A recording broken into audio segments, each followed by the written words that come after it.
యూనివర్సిటీలోని Maneru hostel విద్యార్థులు తమకు నాణ్యత లేని ఆహారం అందిస్తున్నారని వంట గిన్నెలతో రోడ్డెక్కారు. విద్యార్థులకు నాణ్యమైన ఆహారం అందించాలని డిమాండ్ చేస్తూ ఓయూ ఆర్ట్స్ కళాశాల ప్రధాన రహదారిపై రాస్తారోకో నిర్వహించారు. చీఫ్ వార్డెన్ కు వ్యతిరేకంగా నినాదాలు చేశారు. అనంతరం విద్యార్థులు మాట్లాడుతూ మెనూ ప్రకారం మాకు ఆహారం అందించాలని అన్నారు. హాస్టల్లో టాయిలెట్స్ అధ్వానంగా మారాయని, త్రాగడానికి మంచినీరు కూడా సరిగా లేదని ఆరోపించారు. విద్యార్థులు మెస్ ఛార్జీలు అడ్డగోలుగా పెంచుతున్నారని ఆవేదన వ్యక్తం చేశారు. 2 రోజుల క్రితం వండిన చికెన్ బొక్కలు ఉదయం టిఫిన్ లో దర్శనమిస్తున్నాయని మండిపడ్డారు. నాణ్యత లేని భోజనం పెడుతూ ఓయూ అధికారులు తమ ఆరోగ్యాలతో చెలగాట మారుతున్నారని ధ్వజమెత్తారు. మా సమస్యలు వెంటనే పరిష్కరించకపోతే పెద్ద ఎత్తున ఆందోళనలు చేస్తామని హెచ్చరించారు.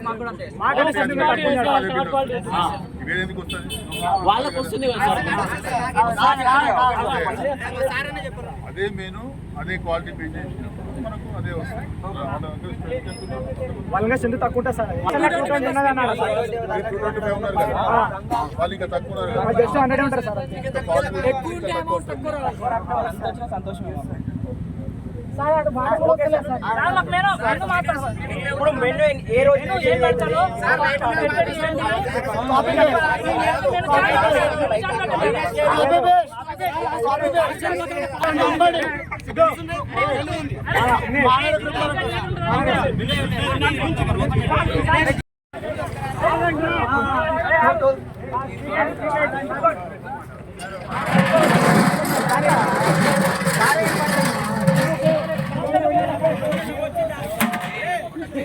నీళ్ళే సార్ కాదు, నీళ్ళు కూడా కాదు, డ్రైనేజ్ వాటర్.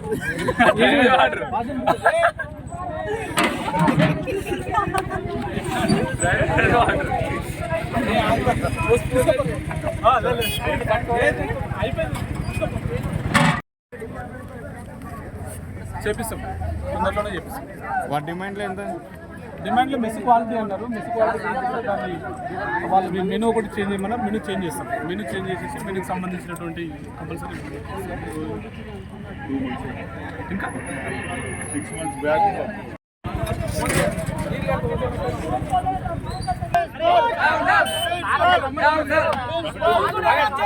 సార్ మీరు స్ట్రీట్ ఎప్పుడు ఏడిపిస్తారో చెప్పండి.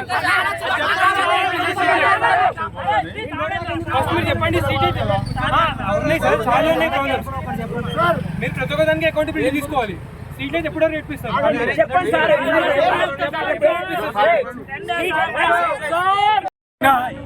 అదేవిధంగా ఈరోజు ప్రధానమైన డిమాండ్లు ఏంటంటే హాస్టల్లో ఈరోజు శానిటైజేషన్ కరెక్ట్గా లేదు.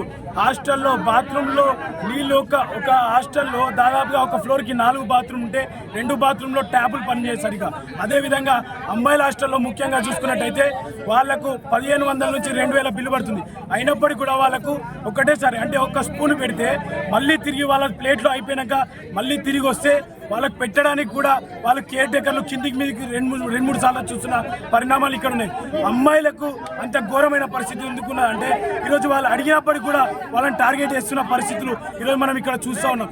ఎందుకంటే అబ్బాయిలకు సరే అడిగినప్పటికీ వాళ్ళు ఏమన్నా కూడా ఇంకోసారి అడిగి పెట్టించుకునే తత్వం అబ్బాయిల దగ్గర ఉంటుంది. కానీ అమ్మాయిల పరిస్థితి అది కాదు. ఒక్కసారి కనీసం రావద్దంటే వాళ్ళు మళ్ళీ అక్కడ చూడని పరిస్థితి. అదేవిధంగా ఈరోజు స్టాఫ్ లేదు, మెస్సుల్లో స్టాఫ్ లేవు, అదేవిధంగా రిక్రూట్మెంట్ లేదు ఈరోజు. అదేవిధంగా ఈరోజు హాస్టల్ల పరిస్థితి అధ్వాన్నంగా ఉన్నది. హాస్టల్లో పెచ్చులుడి నెత్తుల మీద పడి, అదేవిధంగా కాళ్ళ మీద పడి ఈరోజు కాళ్ళు బొక్కలు ఇరుగుతున్నాయి, నెత్తులు పలుతున్నాయి.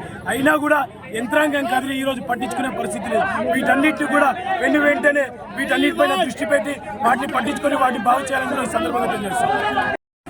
ఈరోజు తెలంగాణ రాష్ట్రంలో ప్రపంచ ప్రఖ్యాతిగాంచినటువంటి ఉస్మానియా యూనివర్సిటీ దాదాపుగా 100 సంవత్సరాలు అయిపోయినటువంటి యూనివర్సిటీ అయినప్పటికీ కూడా ఈ యొక్క యూనివర్సిటీలో వీసీలు, రిజిస్ట్రార్లు, ఓఎస్డీలు కొత్త నియామకమై దాదాపుగా ఈరోజు వరకు నెల గడిచిపోతుంది. అయినప్పటికీ కూడా ఎలాంటి మెకానిజం డెవలప్ కాలేదు.